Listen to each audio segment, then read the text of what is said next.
A young soldier hurled a folded map binder into her chest. It struck flat, then slid to the ground between her boots. He leaned back in his chair, smirking. "Wrong building, sweetheart. Try the admin office." The room crackled with quiet laughter. Around her, fresh recruits, some still stretching from the morning drill, turned to look amused.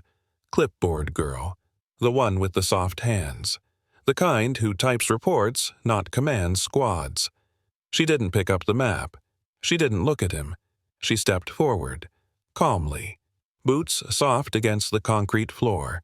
At the front of the room, Colonel Wolfe had just entered with his clipboard. Mid-step, his gaze dropped to her wrist, just a flicker, and his boot halted on the threshold. A tattoo. A broken sword etched in fading black. 7 marks beneath it. The colonel's lips parted slightly. He didn't speak, but he stared. Longer than anyone else. And in that pause, the laughter began to fade. They called her Deadweight.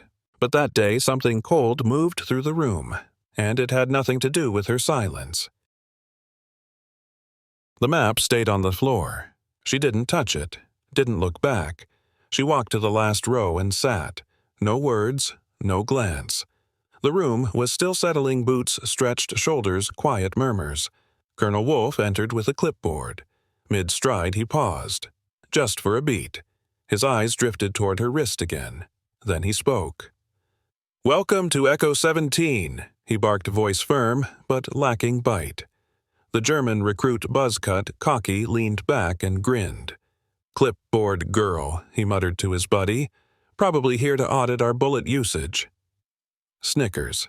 A single clap. She didn't flinch, just opened her notebook. Pen steady, eyes on the page. Outside, wind rattled the windows. Inside, tension settled low. Because silence, when unbroken, makes people nervous, especially when they expected a reaction. And Wolfe, he still hadn't looked away. At lunch, she sat alone. Corner table, back to the wall. A tray in front of her untouched. Mashed potatoes cooling in their own steam. Chicken sliced, but not eaten. The cafeteria buzzed with boots and trays, and names shouted over bad coffee. No one sat beside her. No one dared.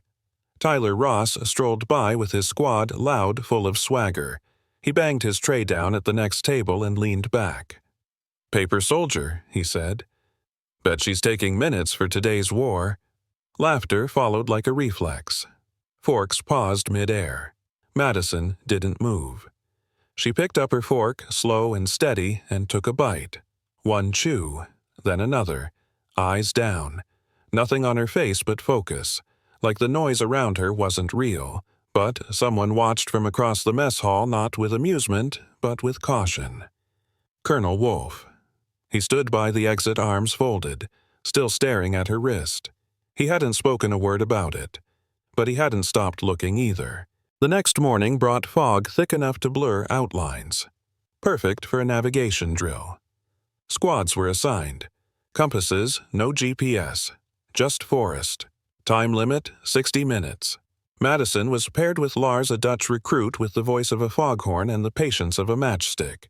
He snatched the map from her hands before she could unfold it. "I'll take it from here," he said with a grin. "Wouldn't want us ending up in Kansas." The others chuckled. She didn't argue, just checked her compass and walked in silence behind him. 30 minutes in, they were lost. The checkpoint was nowhere. The terrain didn't match the markers. Lars cursed the trees, the wind, the map, the sky. "You said nothing," he snapped at her, his cheeks red with effort. "You let us walk in circles." Madison looked at him, then pointed calmly. "Left. 300 meters, downhill. There's a stream, the checkpoint's just beyond it." He scoffed, but the squad followed. 10 minutes later, they found it exactly where she said it would be. No one spoke. But one of them looked at her differently now, not with contempt, not with pity, with something closer to caution. When they reached the checkpoint, no one cheered. They were too winded, too embarrassed. Lars didn't thank her, didn't even look at her, just wiped his forehead and muttered, "Lucky guess." The squad milled around as the instructor logged their time. It wasn't fast, but it wasn't a failure. Madison crouched by a tree checking the mud on her boots. Quiet, focused. Eli, the quiet one, glanced at her, then at Lars, then back again. He opened his mouth, paused, didn't speak. Back at camp the fog had lifted, but something else hadn't. The jokes aimed at her grew quieter. Still there, yes, but with hesitation now, less certainty, because no one likes being outdone by someone they've mocked, especially someone who never asked for credit and never said "I told you so." That evening the day's routes were debriefed. Maps across tables. Mistakes circled in red. Lars blamed terrain. Another blamed the compass. Colonel Wolfe watched in silence. When Madison's name was called, she stepped forward, calm, unhurried. She picked up a marker, retraced their path in 4 clean strokes. No pauses, no second guessing, like she was recalling a memory, not drawing a route. When she finished, Wolfe didn't say "good job," just nodded, slow, thoughtful. "You've done this before," he said low enough for only her. She didn't answer, but her eyes lingered on a topographic inset, a small ravine between 2 hills, just a second longer than necessary. Then she sat back down, and Wolfe frowned, not at the map, but at her. Word of the checkpoint spread fast. Not officially, no one stood up and said it. But in whispers, sideways glances, a certain edge returned to the voices that had mocked her. The next morning during gear check, the joking picked up again. Only now it came faster, louder, like they were afraid of something they couldn't name. Tyler Ross swaggered past her pack, pulled a canteen from his belt, filled a plastic cup at the water station, and flung it straight into her chest. The cold splash hit hard, soaked through the canvas of her uniform. The group behind him erupted in laughter. "Oops," he said. "You looked thirsty." Madison didn't wipe it off, didn't blink. She just screwed the lid back onto her own canteen and walked toward the barracks, boots squelching softly with every step. Someone whistled after her. Someone else slapped Tyler on the back. But the laughter. It didn't land the same. It echoed too long, died too quickly. Almost like they weren't laughing at her anymore. Almost like they were laughing to reassure themselves. Later that day, during a river drill, her name was missing from the task board. On purpose. You can just watch clipboard. Girl Sierra said, voice sweet but cutting.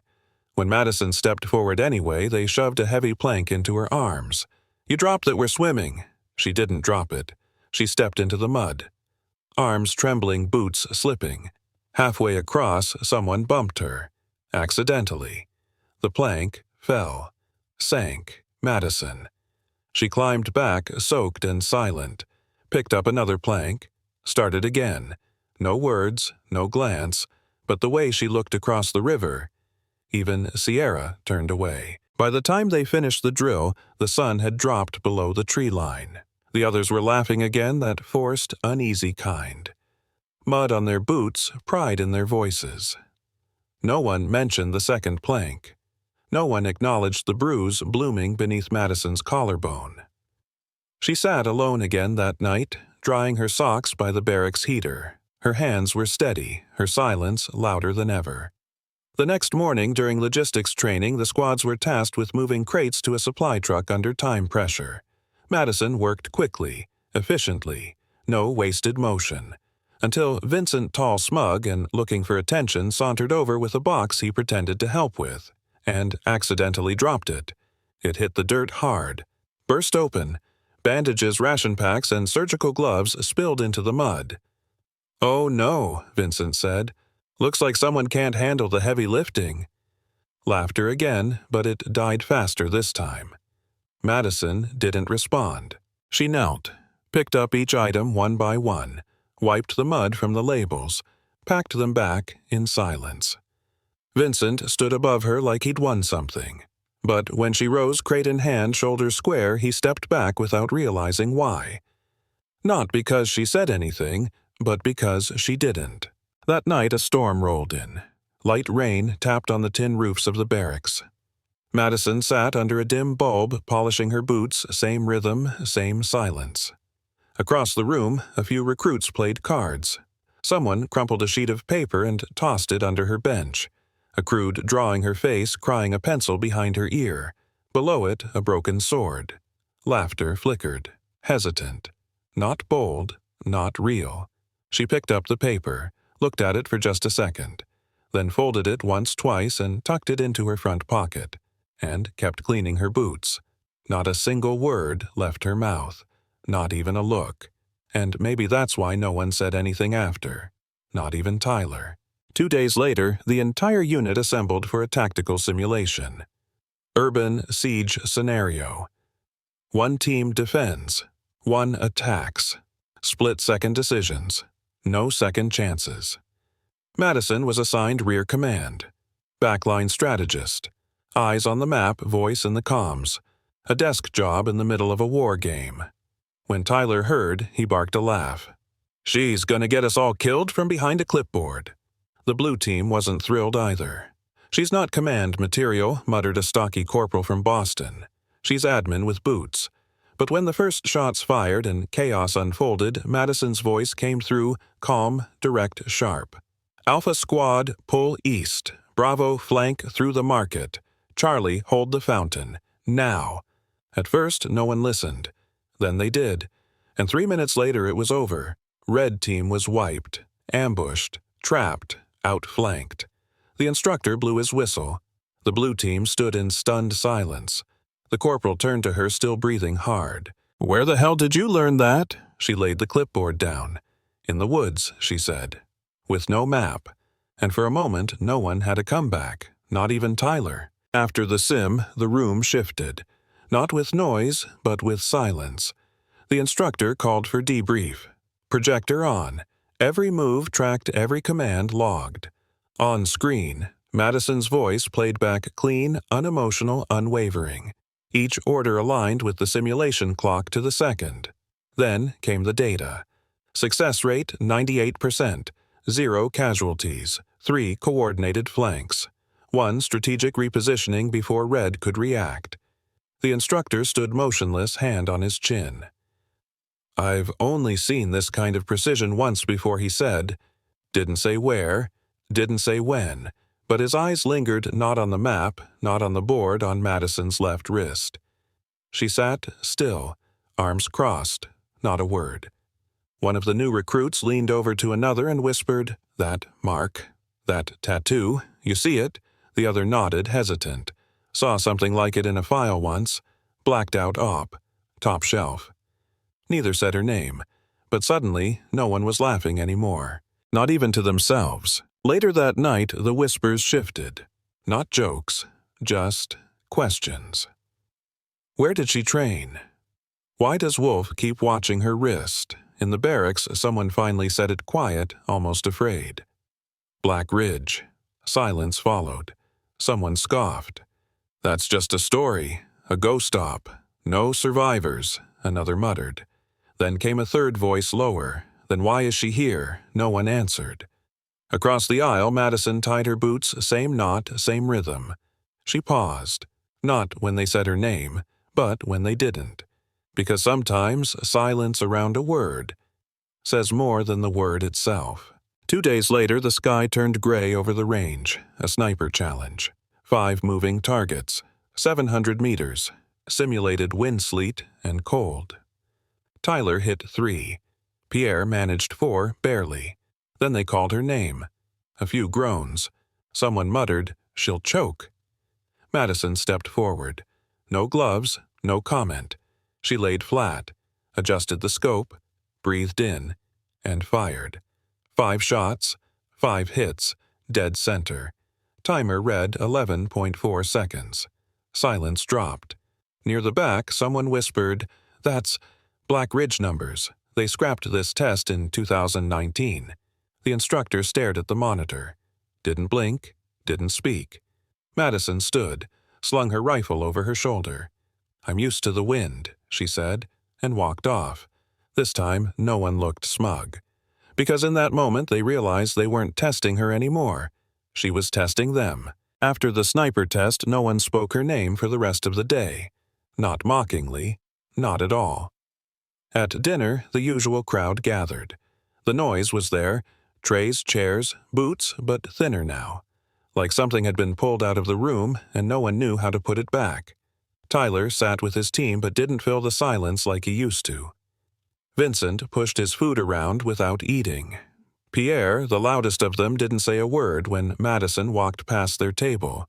She took her usual seat, same corner, same posture. Only now, no one dared sit near her. It wasn't exile anymore. It was distance, unspoken, unchallenged. That night, Colonel Wolfe sat reviewing sim footage, slow motion, frame by frame, Madison's stance, her breathing, her control. He paused on a shot where the wind was howling through her hair but her scope stayed still.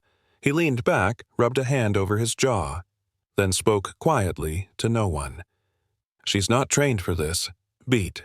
She was built for it. The quiet didn't last. Ridicule never dies easy, it just retreats long enough to rearm. The next afternoon during downtime, the recruits gathered outside the mess hall. Pierre had a training manual in his hand, dog-eared and stained. He held it up like a prop. "Hey, Carter," he said, "I think you dropped this during one of your fantasy missions." Laughter again, that brittle kind. Not from joy, but from desperation. He tossed it toward her. It hit her shoulder, fell flat. Madison looked up but not at him. She looked past him, through him.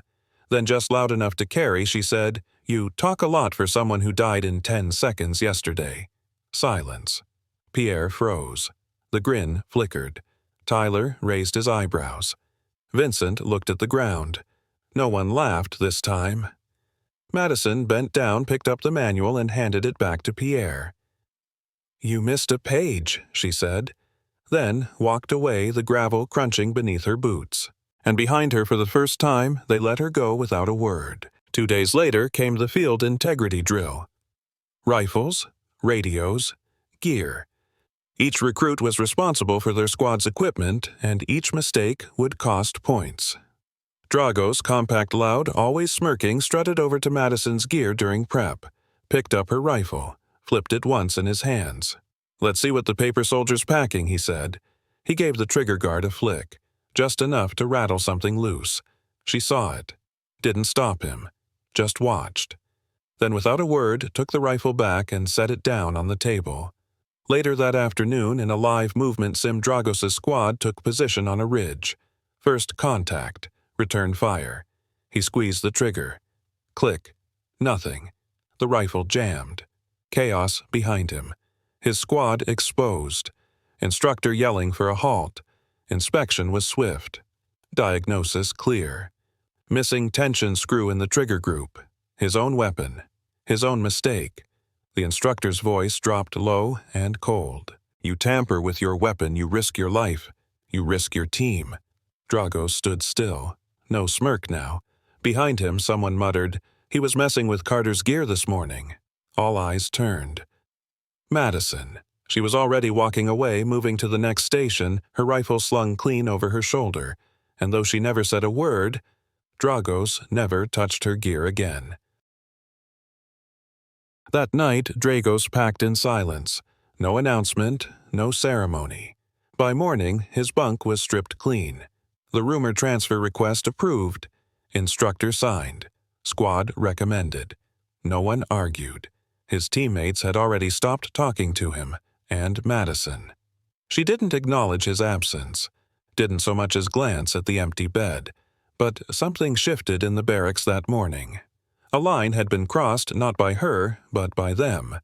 They realized she didn't need to punish anyone, she just needed to outlast them. During weapons check later that day, Tyler tightened his sling without a word. Vincent double-checked his bolts twice. Pierre didn't say a thing during drills. The noise around Madison had collapsed into caution. Colonel Wolfe, watching from the edge of the range, leaned toward one of the junior officers. "That quiet of hers," he murmured, "isn't weakness." The officer raised an eyebrow. "Then what is it?" Wolfe didn't answer right away. Instead, he looked toward Madison, who was loading her mag with the same calm as always. Then he said, "It's memory." The next test came without warning. A comms relay drill. Each squad was assigned a frequency, a call sign, and a single objective: establish communication and coordinate a 3-point extraction under pressure. Madison moved quietly through the setup, adjusting her headset, checking the dials, running diagnostics. Hannah, sharp-tongued, all smirk, passed behind her. Unplugged a cord, just slightly, enough to disrupt the feed, then smiled. "Didn't see you there. Carter," she said loud enough for the others. "You blend right into the background." Static burst through the speakers, harsh, sharp. Madison didn't flinch. She plugged the line back in, rechecked the channel, adjusted the frequency exactly 1 notch, then said only, "Next time, look where you're going." No anger, no elevation in tone, just enough to land. The next morning, Hannah's squad failed their relay test. Their signal never connected. Command couldn't hear them. Backup never came. The instructor traced the fault in 30 seconds, frequency misaligned. Off by 1 notch. "You were off book," he said, "and you cost your team the mission." Hannah stood in silence, face pale. Across the training field, Madison tested her own comms again. Perfect clarity. Signal clean. She never looked at Hannah. Didn't need to. The lesson had already arrived clearer than any signal on the board. That afternoon, the wind settled. For once, the camp was quiet, no shouting, no drills, just the low hum of idle gear and distant birdsong. Madison sat beneath the awning outside the barracks, sipping from her canteen boots, unlaced. It was the first time anyone had seen her still. Miles Granger, the youngest in the unit, all nerves and unspoken questions, sat down nearby. Not too close, not too far. He didn't look at her right away. "I don't get it," he said finally. "You never yell, you never fight back." Why, Madison didn't answer at first. She took another sip, wiped the rim, then looked out at the horizon, dry, flat, endless. "Because yelling doesn't stop bullets," she said. Miles frowned. "But people here? They treat you like you're nothing." She turned to him then, not harsh, not soft, just real. "I've been treated worse," she said. "And by people who didn't live long after." He blinked, opened his mouth to ask more, but her eyes were already back on the skyline. Not dismissing, just done. And Miles, for the first time since arriving at Echo 17, didn't have a single thing left to say. They weren't expecting a visitor. But just after midday, a black SUV pulled into the training yard. Dust curling behind it like smoke. It rolled to a slow stop. Doors opened. 2 aides stepped out first, then him. General Dwayne Carter, retired. Combat ribbons thick on his chest. Left leg dragging slightly from a wound no one ever talked about. He didn't greet the instructors. Didn't smile. He scanned the field like a man looking for a ghost. And when his eyes landed on Madison, crouched beside a gear crate double-checking inventory, he stopped. Dead still. She didn't look up, but she felt it. The silence around him. He walked toward her slow, measured, stopped 5 feet away, and pointed. Not at her face, at her wrist. "That mark," he said. Voice dry, cracked from years of dirt and gunpowder. "I've seen it before." The yard went quiet. No one moved. No one breathed. Only Madison, who stood slowly, rolled her sleeve down with practiced calm, and said, "You weren't supposed to." The general stared for a long time. Then he turned. Walked back toward the SUV, didn't look back, but as he reached the door he muttered something to the aide beside him. "Black Ridge 0, he said. "Number 42's still breathing." Later that day, as the sun dipped behind the barracks, a second vehicle arrived. Not military. Civilian black low-profile windows tinted darker than protocol allows. The man who stepped out didn't wear medals, didn't need to. He was tall, mid-40s, sharp eyes beneath graying temples. Name Major Christopher Holt. Once CIA.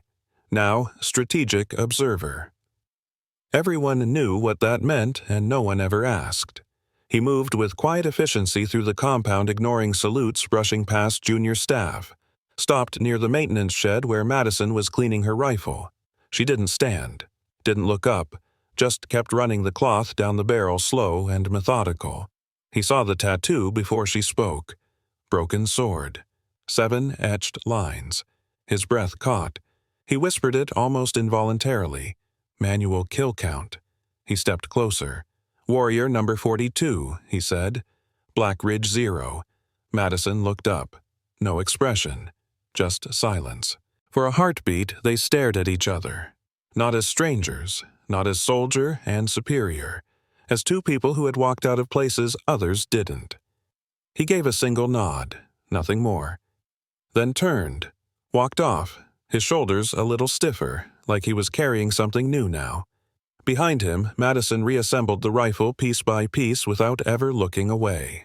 By morning, the tension had settled into the bones of the camp. No one said her name, but they all moved around her like she might detonate. Some tried to avoid her. Others watched her too closely. A few still whispered, but not with laughter, with need, with wanting to believe she wasn't real. Because if she was real, what did that make them? During the afternoon briefing, a training officer, barrel-chested, loud-voiced, insecure in all the wrong ways, decided to press back. "Carter," he barked from the front of the classroom. "You've refused to disclose your service record." She didn't respond. "You've reported no chain of command, no certifiable deployment trail." Madison looked up calm. "Not everything is written down, sir." The room shifted. A murmur. A shuffle. "I don't tolerate ghosts in this program," the officer snapped. "You either name a commander or you're off this base in 18 hours. A silence fell like ash. The kind that settles after a building has burned down. Madison closed her notebook, not in protest, in punctuation, and said, "Then I suggest you check who signed my transfer in." No one spoke after that, not even him. By that evening, the camp was buzzing not with voices but with movement. Files got pulled, emails flagged, clearances double-checked, and just like that, the reckoning began. Tyler Ross was called into the admin office just after lights out. He walked in cocky, he walked out pale. By morning, his bunk was empty. Rumors said he was reassigned Berlin. A desk job with no rifle, no unit, no exit door that mattered. Pierre's name vanished from the board 2 days later. Turns out, someone had been recording the manual throwing incident. It leaked, and when it hit the wrong inbox in Paris, his command pulled him from the program within the hour. Sierra James lost her sponsorship with a tactical gear brand. Carla was issued a formal reprimand for the river incident. Vincent latrine duty. 7 days straight, mud and silence. And Hannah, who once yanked Madison's radio cord, she didn't get yelled at. She just didn't get promoted. Leadership track terminated. But Madison, she didn't gloat, didn't blink. She showed up to the next drill on time, adjusted a recruit's grip on a training rifle, and kept moving down the line, like nothing had happened. But everyone else moved just a little slower that day, like they were finally realizing she hadn't just survived the fire, she was the fire. After the fallout, no one said, "I'm sorry." Not aloud, not directly. But the barracks changed. The snickers were gone. The long, appraising glances replaced with silence, the kind that waits, listens. During weapons practice, Tyler's replacement fumbled a bolt-action reload. Madison stepped behind him, adjusted his grip just once, and stepped back. He didn't flinch, didn't joke, just nodded. At the strategy board, Pierre's absence left a gap in Blue Team. Madison filled it without being asked. No protest, no sarcasm. The others made space like it had always been hers.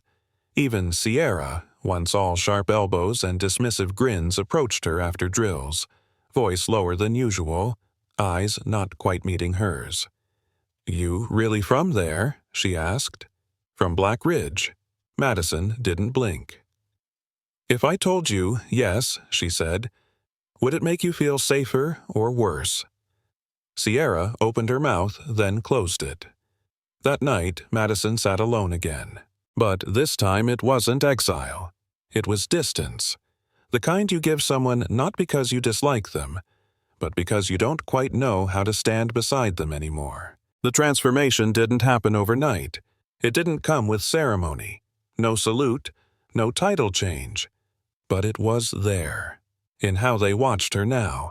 During drills, Madison didn't bark commands. She pointed out mistakes with a single gesture, a quiet word, a tap of the wrist. And people listened. Not out of fear, not anymore, but because no one else saw the battlefield the way she did. She'd walk the perimeter during tactical reviews, adjusting stances, redrawing maps. Even the instructors began to pause when she spoke. At one point, Wolf handed her the marker during a whiteboard session without comment, without prompt. She stepped forward, circled a weak flank in someone's plan, and rewrote the movement path in 5 strokes. No one argued. Someone whispered, "She doesn't teach like an officer." "No," came the reply. "She teaches like someone who had to get it right the first time." She never said that herself. She didn't have to. The way she moved was the lesson, and this time every notebook in the room was open. It was just after lights out. The barracks had settled into silence. Ceiling fans spinning overhead, a few pages of notes flipping in the dark boots tucked neat beneath bunks. Madison sat upright on her bed, back against the wall. A worn book rested on her lap. She hadn't turned a page in 20 minutes. Miles Granger stirred from the lower bunk. He hesitated, then walked over. Sat on the floor beside her cot, not looking directly at her. His voice came low. "Careful? Was it real?" he asked. "Black Ridge." She didn't answer right away, just closed the book slowly. Let her hands rest on the cover. He went on quieter now. "Did it really happen? The way they say?" Still no answer. Until her fingers drifted not absent-mindedly but with quiet purpose to the inside of her left wrist. She pressed 2 fingers over the inked lines. 7 notches. A broken sword. Then, still looking forward, it happened. Miles looked up. "Then why just you? Why are you the only one who made it back?" Her thumb hovered over the edge of the tattoo. "Because someone had to remember it," she said. He stared at her hand. Not at the mark, but at how gently she touched it, and somehow that said more than anything else ever could. The next morning, someone picked up a stick. Scraped 3 words into the dry earth outside the barracks just beside the path every recruit took on their way to formation. Paper soldier. No one claimed it, but everyone saw it. Some smirked. Quietly. Old habits die hard, even after they've been gutted. Madison stepped out last. Boots laced, uniform crisp, wrist bare. She paused beside the scrawled insult, looked at it for all of 2 seconds, then stepped over it, didn't erase it, didn't acknowledge it, and just kept walking, behind her silence. Even the ones who had chuckled now kept their heads down, because they all remembered what happened the last time they used those words, and this time, they weren't laughing. They were wondering if the wind would shift again, and if it did, whose name would be buried next in the dirt. She left before sunrise. No ceremony, no salute, no briefing announcement, just a duffel slung over her shoulder and boots crunching on gravel same way they had arrived. Steady, silent, unhurried. The camp was already stirring early risers, coffee mugs in hand, eyes still half closed. But when they saw her walking toward the gate, they stopped. No one called out, not because they didn't want to, but because they didn't know what to say. Tyler stood by the armory steps, arms folded. He didn't nod, but he didn't look away either. Miles watched from the barracks window, hand against the glass, like he wanted to ask just one more question, but knew she'd already answered it. Colonel Wolfe stood near the watchtower, hands in his jacket pockets. As she passed, he gave the smallest nod, not of command, but of respect. The kind earned once, and never repeated. Madison never looked back, and she didn't need to. Because when a storm walks through a place, you don't chase it down to ask why it rained. You just remember what it felt like to stand in its silence. A week later, a new batch of recruits arrived. Fresh boots, fresh arrogance, voices too loud, eyes too clean. During orientation, one of them pointed at an empty seat in the corner of the classroom. "Who used to sit there?" he asked. Nobody answered. Until Miles, sitting near the back, hands folded over his notes, said quietly, You don't want to joke about that seat. The recruit raised an eyebrow. Why not? Miles didn't look up. Because the last person who sat there rewrote the manual. That night over coffee, one of the junior officers asked Wolf what really happened with her, who she was, where she went. Wolf didn't answer right away. He glanced at the old training board still hanging in the war room. Faded marker strokes. One path circled in red, the rest erased. Then he said, almost to himself, "Never laugh at someone with a broken sword." The officer blinked. Why not? Wolf looked out the window. Because if the blade snapped and they're still standing. He paused, voice low, steady. It means they kept killing even after the steel gave out.